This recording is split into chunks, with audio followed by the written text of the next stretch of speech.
Puji nama Tuhan, selamat malam Bapak Ibu Saudara yang dikasihi oleh Tuhan. Mari kita akan mulai ibadah doa 10 malam pada hari ini. Sebelumnya kita berdoa terlebih dahulu, mari kita tundukkan kepala, kita berdoa. Bapa kami di dalam surga, terima kasih Tuhan. Kami bersyukur kepadamu kalau kami boleh ada sampai hari ini.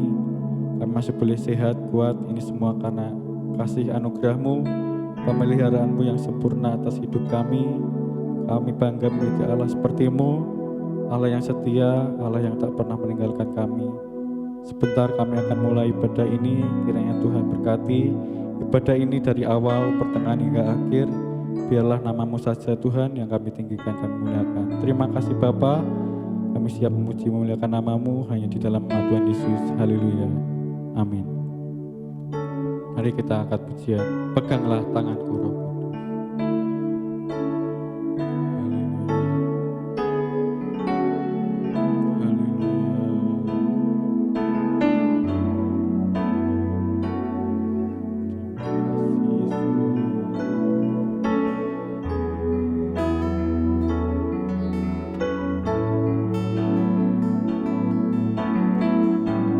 Kudus. Peganglah tanganku Roh Kudus setiap hari. Ku tak dapat jalan sendiri tanpa Roh-Mu. Bawalah diriku kepadamu.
kudus namamu,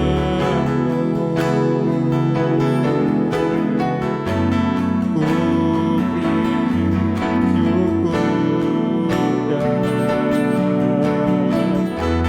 simponi indah.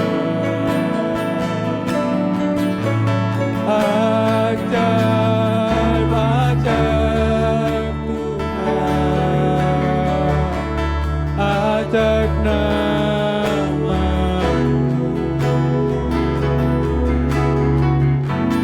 nama yang beri menang, Yesus namanya.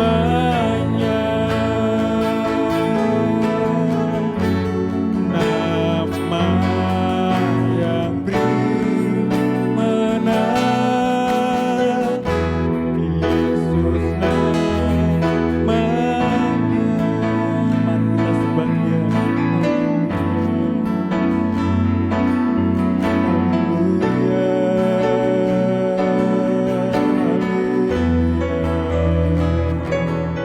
Terima kasih.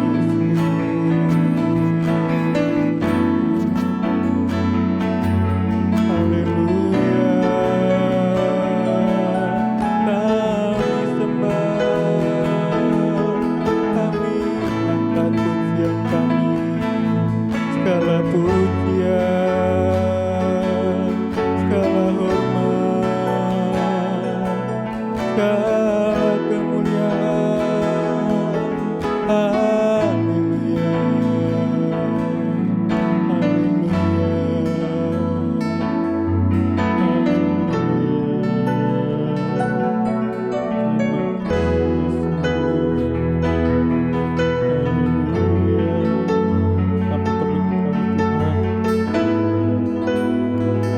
kami perlu Roh Kudus-Mu dalam hidup kami.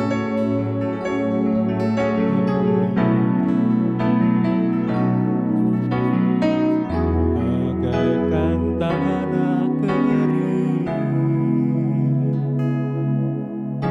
yang merindukan air, demikianlah jiwaku haus akan Engkau.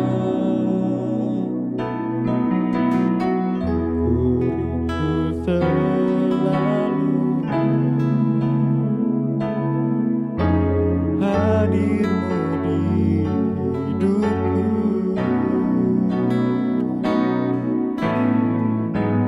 memulihkan jiwaku,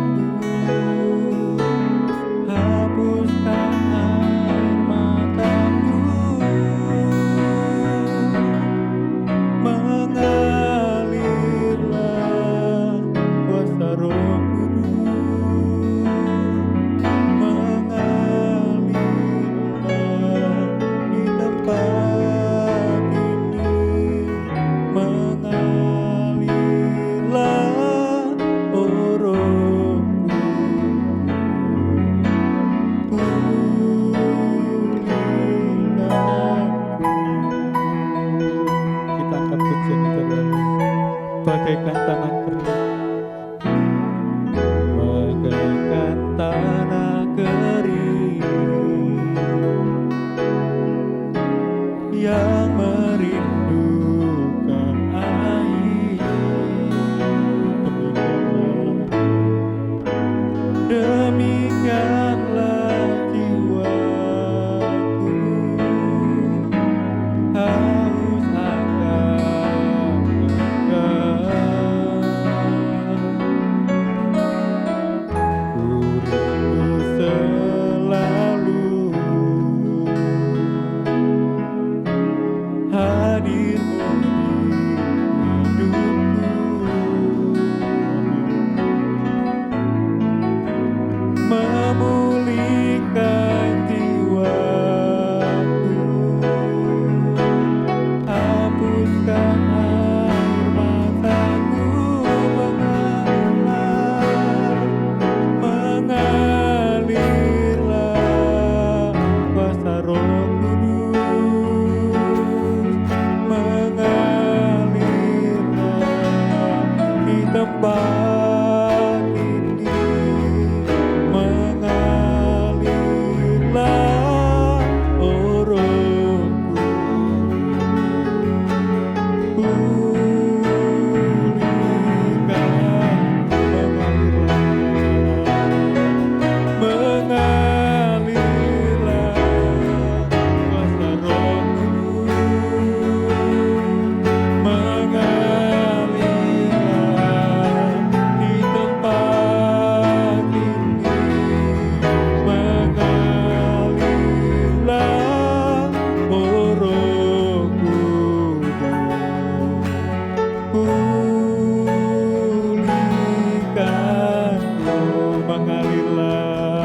mengalirlah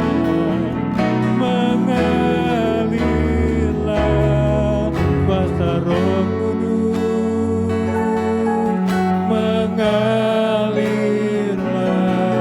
di tempat ini, mengalirlah oh Roh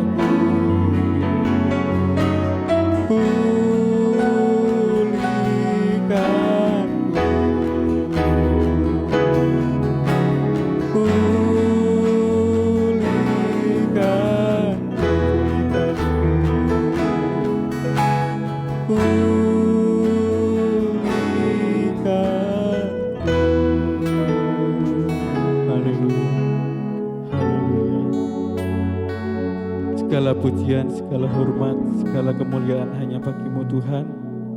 Kami perlu Roh Kudus-Mu dalam hidup kami, Roh Kudus-Mu yang akan terus memimpin hidup kami untuk menjalani hari demi hari. Karena tanpa Roh Kudus-Mu kami tak mampu Tuhan, tanpa Roh Kudus-Mu kami tak sanggup. Oleh karena itu Tuhan, sebentar kami akan mendengarkan kebenaran firman-Mu.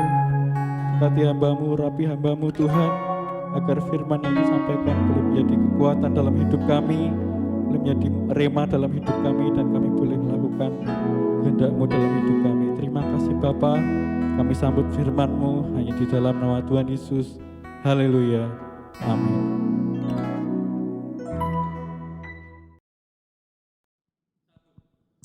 Haleluya saudara-saudari yang dikasih oleh Tuhan. Kita bersyukur kepada Tuhan. Kembali lagi kita boleh ada sampai saat ini. Saya percaya itu tidak lepas dari kebaikan Tuhan, pertolongan Tuhan, penyertaan Tuhan yang tentunya selalu tinggal di dalam kehidupan kita. Kita tahu bahwa Allah yang kita sembah, Tuhan yang kita sembah adalah Tuhan yang sangat baik di dalam setiap kehidupan orang-orang yang selalu berharap kepada Tuhan, orang-orang yang selalu terus membangun hubungan dengan Tuhan. Dan tentunya kita ingin hidup kita terus melekat dengan Tuhan, tidak pernah putus-putus dengan Tuhan. Oleh sebab itu saat ini, malam hari ini saya rindu Bapak Ibu Saudara disegari oleh firman Tuhan, ya, menerima renungan firman Tuhan. Karena firman Tuhan adalah pribadi Allah sendiri, dan kita butuh Allah Yesus di dalam kehidupan kita. Karena kita tahu tanpa firman Allah, tanpa firman Tuhan yang adalah Yesus sendiri, kita tidak mampu menjalani kehidupan ini. Kita tidak sanggup menjalani kehidupan ini. Hanya dengan firman Tuhan, saya percaya kita mampu melewati setiap kehidupan yang kita jalani ini. Haleluya, saudara-saudari yang dikasihi oleh Tuhan, kita berada di doa 10 malam ini yang kita selalu adakan setiap tahunnya. Dan itu sangat penting dalam kehidupan kita.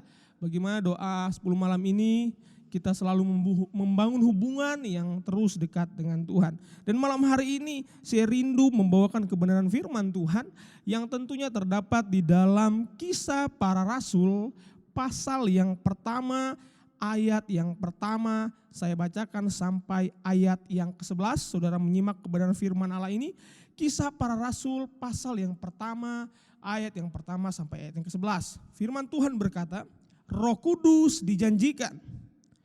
Hai Theophilus, dalam bukuku yang pertama aku menulis tentang segala sesuatu yang dikerjakan dan diajarkan Yesus sampai pada hari ia terangkat. Sebelum itu ia telah memberi perintahnya oleh Roh Kudus kepada rasul-rasul yang dipilihnya. Kepada mereka ia menunjukkan dirinya setelah penderitaannya selesai. Dan dengan banyak tanda ia membuktikan bahwa ia hidup. Sebab selama 40 hari ia berulang-ulang menampakkan diri dan berbicara kepada mereka tentang kerajaan Allah. Pada suatu hari ketika ia makan bersama-sama dengan mereka, ia melarang mereka meninggalkan Yerusalem dan menyuruh mereka tinggal di situ menantikan janji Bapa. Yang demikian katanya, telah kamu dengar daripadaku, sebab Yohanes membaptis dengan air, tetapi tidak lama lagi kamu akan dibaptis dengan Roh Kudus. Maka bertanyalah mereka yang berkumpul di situ, Tuhan, maukah engkau pada masa ini memulihkan kerajaan bagi Israel? Jawabnya, engkau tidak perlu mengetahui masa dan waktu yang ditetapkan Bapa sendiri menurut kuasanya. Tetapi kamu akan menerima kuasa kalau Roh Kudus turun ke atas kamu, dan kamu akan menjadi saksiku di Yerusalem dan seluruh Yudea dan Samaria dan sampai ke ujung bumi. Sesudah ia mengatakan demikian, terangkatlah ia disaksikan oleh mereka, dan awan menutupinya dari pandangan mereka. Ketika mereka sedang menatap ke langit waktu ia naik itu, tiba-tiba berdirilah dua orang yang berpakaian putih dekat mereka dan berkata kepada mereka, "Hai orang-orang Galilea, mengapakah kamu berdiri melihat ke langit? Yesus yang terangkat ke sorga meninggalkan kamu akan datang kembali dengan cara yang sama seperti kamu melihat dia naik ke sorga." Haleluya, saudara-saudari yang dikasih oleh Tuhan, Bapak Ibu yang saya hormati. Di sini bagaimana kita sudah melihat, membaca, menyimak kebenaran firman Tuhan. Di sini kita perhatikan perikop di sini dikatakan Roh Kudus dijanjikan. Secara garis besar, saya ingin menerangkan kepada saudara, menjelaskan di sini kita tahu ada percakapan antara Yesus dan rasul-rasul pada saat itu. Di sini kita melihat bahwa ada percakapan Yesus dan rasul-rasul pada saat itu sebelum di sini dikatakan Yesus naik atau terangkat ke sorga.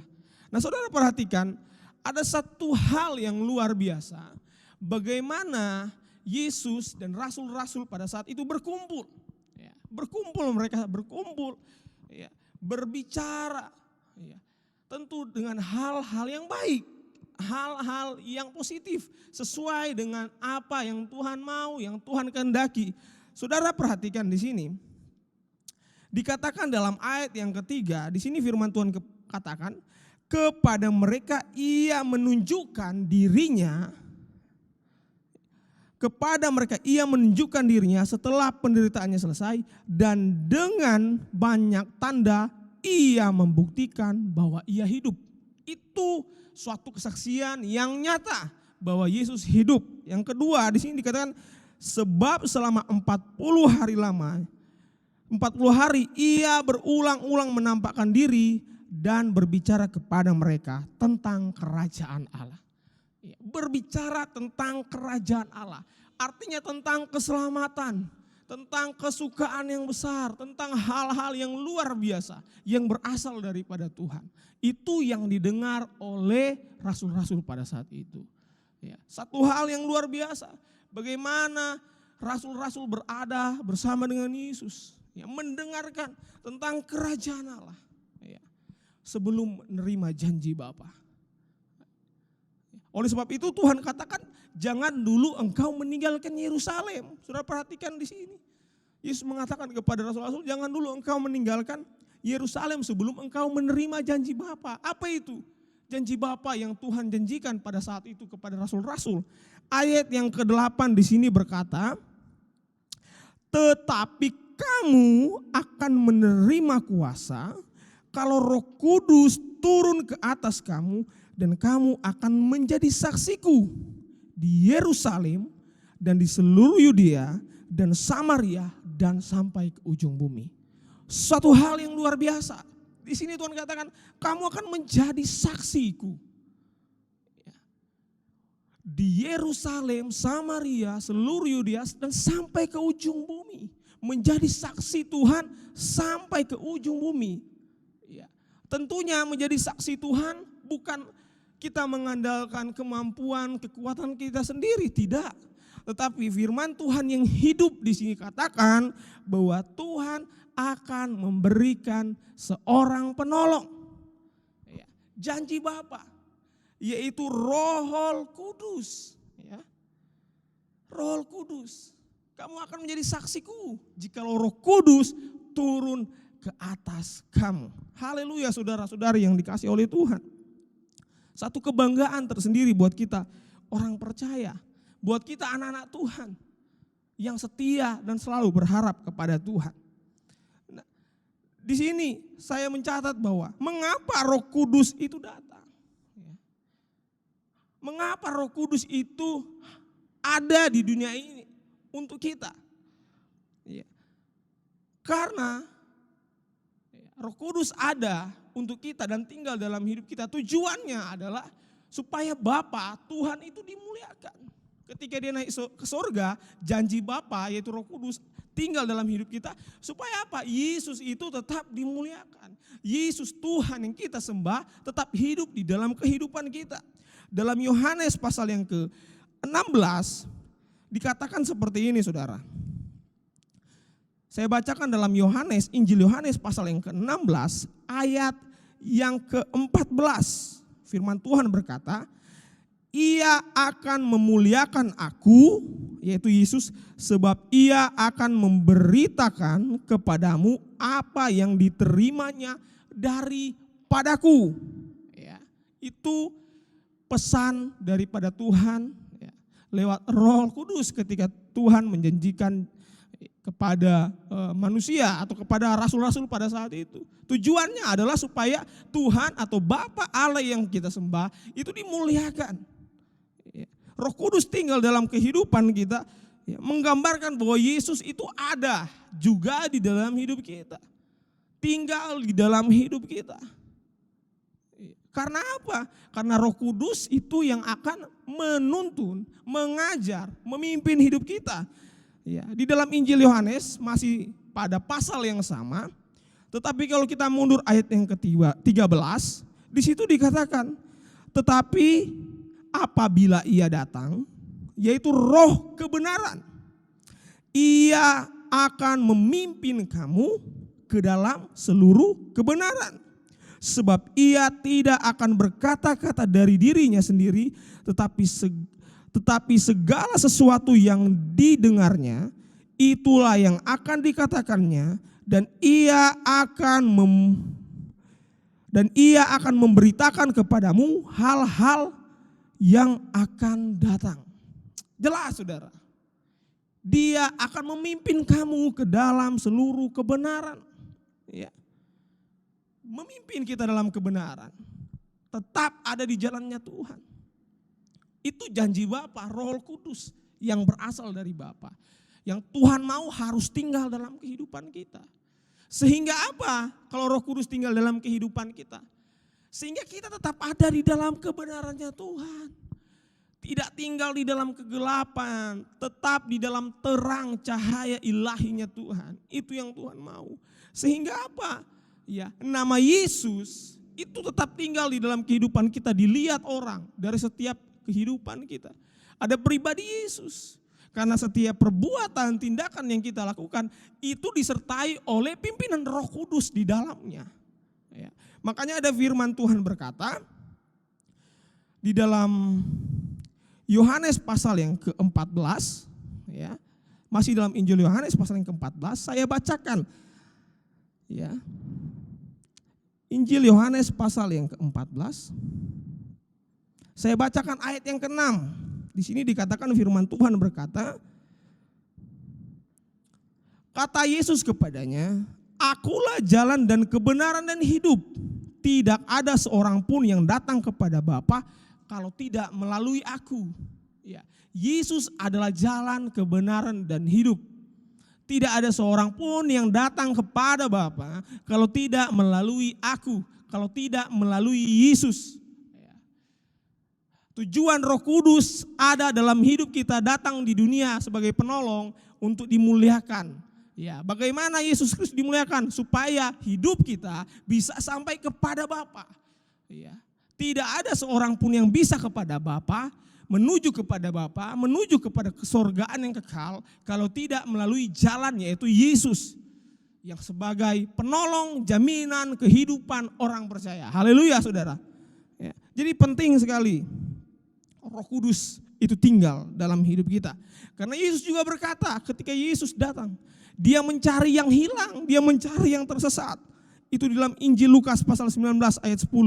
Dan Ia datang untuk mencari dan menyelamatkan yang hilang. Itu tujuan daripada Yesus. Untuk apa? Untuk kita berbalik kepadanya, hidup dekatnya, sehingga kita beroleh kehidupan yang kekal. Haleluya, saudara-saudari, Bapak Ibu yang saya hargai dan hormati.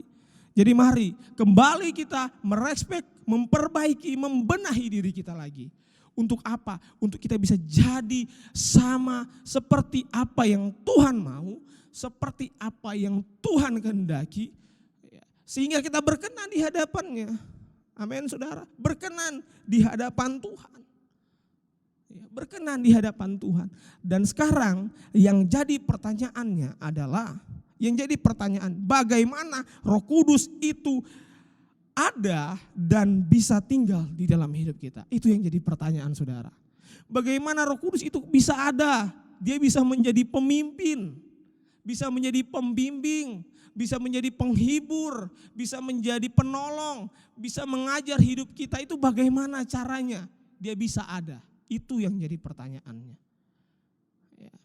Jangan jadi pertanyaan seperti itu saudara.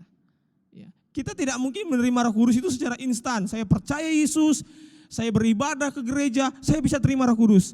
Secara instan aja kita terima begitu. Ketika kita angkat tangan terima, ketika kita bertepuk tangan kita terima Roh Kudus. Tidak saudara.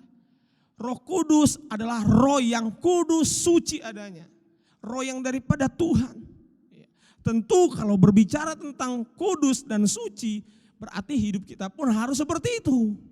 Kudus, suci di pemandangan Tuhan, juga di pemandangan manusia. Baru Roh Kudus itu akan tetap tinggal dalam hidup kita. Itu jawabannya saudara. Bagaimana Roh Kudus bisa tinggal dalam hidup kita? Hidup kita harus betul-betul kudus, suci di hadapan Tuhan. Baik di hadapan Tuhan, berkenan di hadapan Tuhan. Bagaimana supaya kita hidup kudus, suci, berkenan, dan baik di hadapan Tuhan? Bagaimana? Kita lihat di dalam ayat yang ketiga tadi, dalam pembacaan pokok kita yang pertama. Di situ kita perhatikan bahwa rasul-rasul itu bercakap-cakap dengan Yesus, mendengarkan apa kata Yesus, yaitu tentang kerajaan Allah. Hal-hal yang benar, hal-hal yang luar biasa yang daripada Tuhan. Saya bacakan bagian terakhir. Di sini Tuhan katakan dalam Kisah Rasul pasal 1 ayat yang ketiga, dikatakan di situ bahwa sebab selama 40 hari ia berulang-ulang menampakkan diri dan berbicara, perhatikan, dan berbicara kepada mereka tentang kerajaan Allah. Artinya tentang hal-hal yang benar, hal-hal yang berkenan, yang baik di pemandangan Allah. Itu yang harus ada dalam hidup kita. Mengetahui tentang kerajaan Allah, tentang apa yang menjadi maunya Allah, Tuhan dalam hidup kita. Melakukan apa yang menjadi kehendaknya Tuhan. Kita mampu melakukan apa yang menjadi maunya Tuhan, kita sanggup kok. Walaupun saya tahu secara manusia kita adalah manusia yang terbatas. Kadangkala kita melemah, tidak kuat menghadapi masalah, cobaan, problema. Tapi ingat, janji Tuhan dalam 2 Korintus sangat jelas dikatakan dalam 2 Korintus pasal yang ke-12. Saya bacakan, saudara perhatikan di sini 2 Korintus pasal yang ke-12 ayat yang ke-9. Jelas Tuhan berkata bahwa tetapi jawab Tuhan kepadaku, cukuplah kasih karuniaku bagimu, sebab justru dalam kelemahanlah kuasaku menjadi sempurna. Sampai di situ. Sebab dalam kelemahan kuasa Tuhan menjadi sempurna. Artinya apa saudara? Dalam ketidakberdayaan kita, dalam ketidakmampuan kita, dalam kelemahan kita, di situ terletak kuasa Tuhan. Amin. Bapak Ibu yang saya hormati, terletak kuasa Tuhan. Jadi enggak usah takut, enggak usah ragu ketika mengiring Tuhan. Kita tahu bahwa ketika melewati masalah, cobaan, dan rintangan di dunia ini yang kita hadapi, ingat, di dalam semuanya itu ada kuasa Tuhan. Amin. ada kuasa Tuhan yang terletak di dalamnya. Dan Dia yang akan menolong kita, memampukan kita, memimpin kita, menjamin hidup kita. Amin saudara, menjamin hidup kita. Jadi gak usah khawatir mengiring Tuhan. Gak usah takut mengiring Tuhan. Yesus ada dan Dia tinggal di dalam setiap kehidupan saudara yang percaya. Haleluya. Haleluya. Saudara harus imani dan yakini bahwa Yesus ada dan Roh Kudus akan tetap ada juga di dalam kehidupan kita orang percaya. Jadi pesan firman Tuhan yang datang malam hari ini di dalam kehidupan kita, saudara-saudari, Bapak Ibu yang saya hormati, adalah yang terpenting. Jikalau janji Bapa itu akan tinggal dalam hidup kita dan kita akan menjadi saksinya di seluruh dunia ini, yang terpenting adalah kembali lagi bagaimana kita membangun hubungan dengan Tuhan. Haleluya. Membangun hubungan erat dengan Tuhan. Kalau kita membangun hubungan dengan Tuhan, percaya bahwa ada jaminan yang pasti, jaminan yang dahsyat, yang besar dan luar biasa daripada Tuhan. Amin saudara. Haleluya. Puji nama Tuhan. Firman Allah sampai di sini. Biarlah firman Allah terus menguatkan dan meneguhkan kita hari demi hari. Kita boleh tetap kuat, bertambah-tambah di dalam Tuhan, yang adalah sumber kehidupan kami. Haleluya, puji Tuhan. Saat ini saya ingin berdoa buat saudara. Kita sama-sama mau berdoa kepada Tuhan. Kita percaya bahwa di dalam Tuhan, di dalam doa ada kuasa Roh Kudus, kuasa Tuhan yang akan bekerja di dalam kehidupan kita. Haleluya, haleluya. Terima kasih Tuhan. Kami sangat bersyukur kepadamu bahwa Engkau Allah yang begitu baik dan luar biasa dalam kehidupan kami. Kami bersyukur Tuhan, semua hanya karena kemurahan dan anugerah-Mu kami boleh ada sampai saat ini. Terima kasih Tuhan, tadi kami boleh mendengarkan firman-Mu. Kami bersyukur firman-Mu tetap ada dalam hidup kami. Bagaimana kami boleh mendengarkan bahwa Engkau akan memberikan janji-Mu, yaitu Roh Kudus yang ada di dalam kehidupan kami. Oleh sebab itu kami mau hidup seturut dengan kehendak-Mu, melakukan firman-Mu, setia kepadamu, dan kami percaya janji-Mu yaitu Roh Kudus akan tetap ada dalam hidup kami, membimbing dan memimpin hidup kami. Terima kasih Tuhan, meteraikan firman-Mu dalam hidup kami, dan kami akan lakukan dalam setiap kehidupan kami, dan tentunya kami akan menjadi saksi-Mu bagi seluruh dunia ini. Terima kasih Tuhan Yesus, terima kasih. Kami berdoa Tuhan buat saat ini setiap anak-anak-Mu, setiap orang-orang yang percaya, jemaat-jemaat Tuhan yang saat ini mengalami kelemahan, Engkau sumber kekuatan. Yang mengalami tertutup jalan dalam hidupnya, Engkau jalan keluar. Yang mengalami kebimbangan, Engkau yang menetapkan jalan yang pasti, kehidupan yang pasti. Terima kasih Tuhan. Juga kami berdoa buat yang sakit, mujizat terjadi, pemulihan yang dahsyat datang dalam kehidupan mereka dan mengalami kesembuhan. Haleluya. Kami berdoa Tuhan buat negeri kami yang kami cintai, Indonesia ini, yang saat ini juga mengalami Tuhan masalah yaitu COVID-19. Kami berdoa Tuhan juga buat seluruh dunia yang ada, setiap orang-orang yang menghadapinya Tuhan. Tuhan tolong biarlah Tuhan pemulihan-Mu terus ada bagi dunia ini Tuhan. Dan Tuhan kami berdoa biarlah anak-anak-Mu boleh lebih dekat kepadamu, boleh terus berharap kepadamu. Kami percaya apapun yang terjadi di dunia ini Tuhan, Engkau ada maksud dan tujuannya Tuhan Yesus, tidak lepas dari kuasa-Mu. Oleh sebab itu Tuhan, biarlah dengan keadaan yang seperti ini kami Tuhan lebih dekat kepadamu, lebih berharap kepadamu, mengerti apa maksud dan tujuan-Mu dalam hidup kami, bahwa kami mau tetap setia kepadamu Tuhan. Kami percaya di dalam orang-orang yang setia, di dalam orang-orang yang melakukan firman Tuhan, disitulah letak bahwa Yesus hidup di dalamnya. Disitu letak kuasa Tuhan. Terima kasih Tuhan Yesus, terima kasih Engkau memberkati setiap anak-anak-Mu, memberkati setiap orang-orang-Mu dimanapun mereka berada. Kuatkan, mampukan mereka. Engkau Allah Roh Kudus memberikan penghiburan yang sejati dalam kehidupan mereka. Terima kasih Tuhan, Engkau memberkati setiap pemerintahan-pemerintahan yang memimpin seluruh negara, seluruh dunia ini, khususnya juga di Indonesia. Berkati jeri lelah mereka, berkati usaha dari para pemerintahan, para TNI, Polri, dokter-dokter, perawat yang ada, sukarelawan yang ada. Engkau memberkati mereka Tuhan, kuatkan, mampukan, memberikan semangat, memberikan kegembiraan buat mereka, agar mereka tetap kuat dalam mereka melaksanakan tugas dan tanggung jawab mereka dengan baik. Terima kasih Engkau Allah yang menyertai mereka. Terima kasih Tuhan, terima kasih Roh Kudus. Kami berdoa dan kami mengucap syukur di dalam nama Tuhan Yesus Kristus, Tuhan yang kami sembah. Haleluya. Semua kita yang percaya katakan amin.